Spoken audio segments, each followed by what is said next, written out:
Adaeze, a tall, beautiful black girl from Umeze village. No man from Umeze and beyond will see Adaeze passing by and will not turn to take a second or more glances back at her.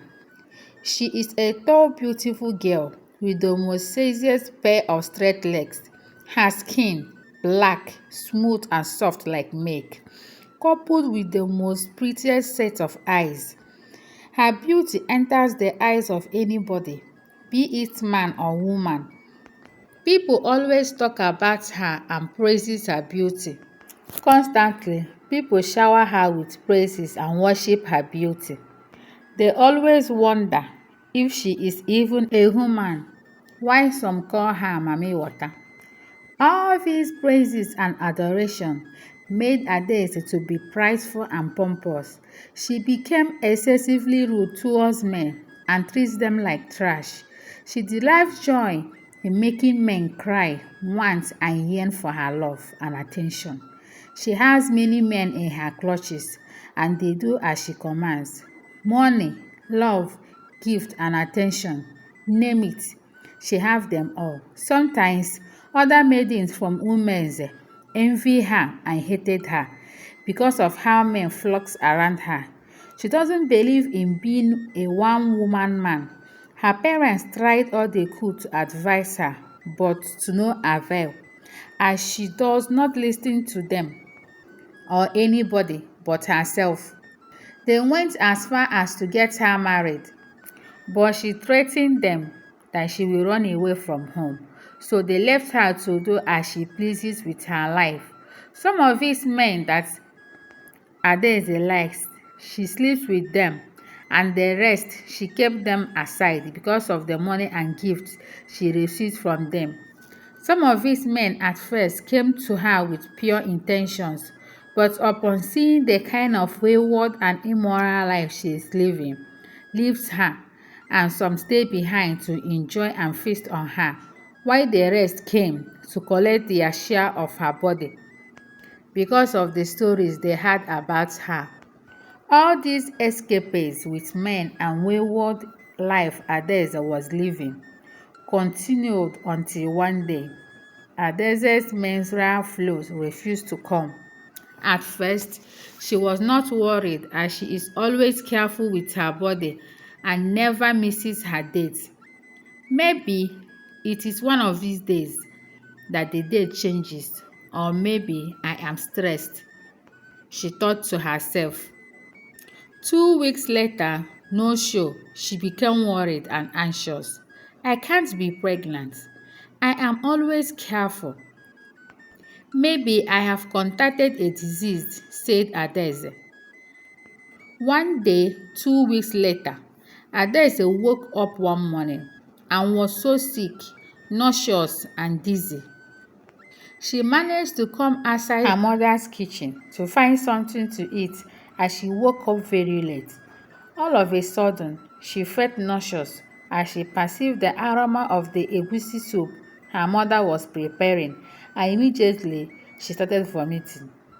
2 days later, the symptoms continued and her parents became worried.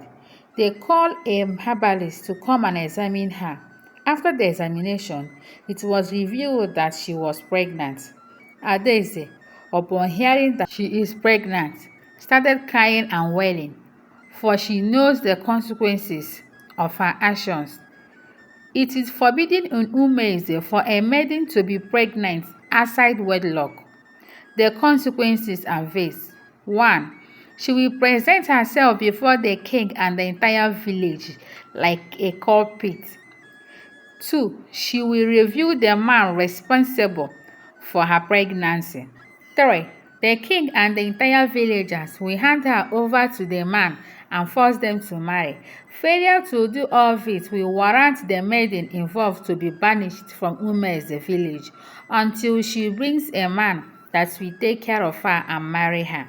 Her parents were angry, also crying and worrying. Everybody around her was blaming her because they warned her concerning the kind of life she was living.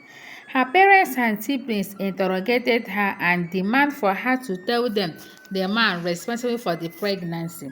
Adaeze couldn't mention any name because she slept with over 9 men that particular month.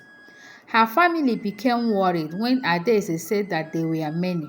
Her father, knowing the severity of the consequences of her daughter's action, after some months, ran off to the king's palace to report her daughter to the king. The king gave Adaeze's father 1 week to find the man responsible for her daughter's pregnancy. The news about Adaeze's pregnancy spread like wildfire throughout the entire village. People started gossiping and taunting Adaeze and her parents. They called her a wasted beauty and all other ugly names they could come up with.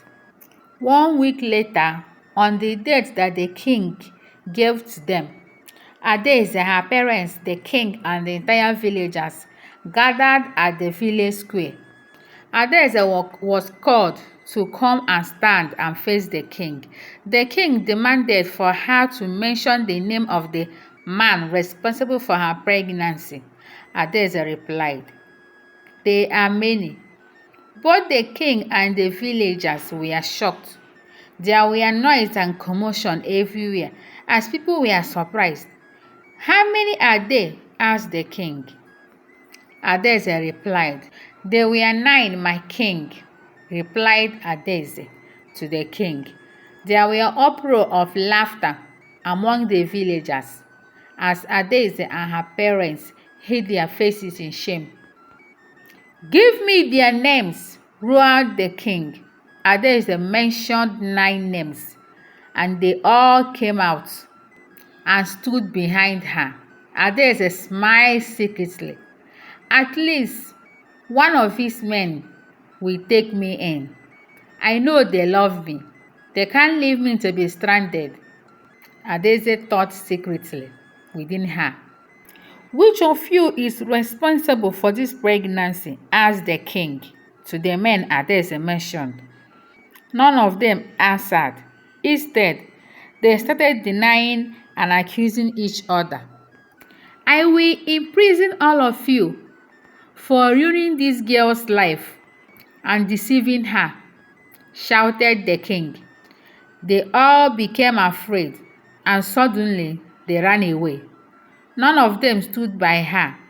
Adaeze could not believe her eyes as she watched those men run away. She fell down and started crying and wailing. She thought that maybe one person among those men would stand by her, or better still, all of them would have fought for her as they proclaimed love for her in the past. But instead, got disappointed by their actions. She thought her beauty would have done the magic and made them stand by her. The king and the entire villagers banished Adaeze from Umeze's kingdom, never to return until she brings a man that will take care of her and marry her. That was how Adaeze left Umeze village, to the disappointment of her parents and everybody who knows her. The end.